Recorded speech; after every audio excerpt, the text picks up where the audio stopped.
اساسگزار صلح و وحدت، پیشوای ملت، پرزیدنت مملکت امامعلی رحمان اویدی 15% زیاد نمودنی معاش کارکنان از آن جمله کارکنان ساحه طب بسیار هم طبیبان ساحه تندرستی شهر ایسار بسیار خرسند شدند. 27 سال پیش ما چقدر معاش میگرفتیم و در کدام شرایط ما زندگی میکردیم و چه احوال بود. 15-20 سال آخر با انا در هر یک پیام جناب عالی آهسته آهسته درباره زیاد کردن معاش طبیبان بسیار فکرای خوب بود.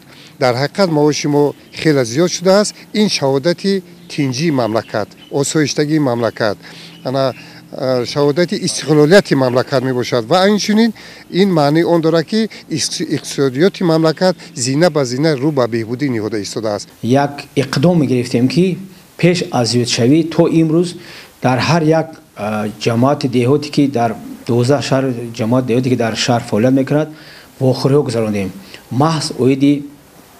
محض منافقه‌خوران اویدی زیاد گردیدن و دیگر از پهلوی سمت خدمت رسانی خوشبختانه امروز از طرف خلق این اقدام و این واخوری بسیار یک در سطح بالا پذیرفته شد و اکثریت شهروندان و این نه اینکه نفقه‌خوران، اکثریت شهروندان مینداری خیش رو به این سرور کشور، به این حکومت دولت امروزه و خصوصا پیشوای معظم ملت مینداری خیش رو بیان میکنند و از این اقدام به نهایت خرسندند.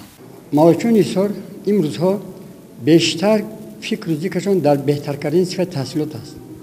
از آن جمله وقتی که همین اقدام جناب عالی پیشنهاد شد که معاچون جمهوری معاشون از ماه سپتامبر سر کرد 15% زیاد میشد، این علاقه یک درجه باز هم معاچون را روح بلند ساخت و آنها امروزها تمام قوه و غیرت خود را به همین ساحه روانه کردند.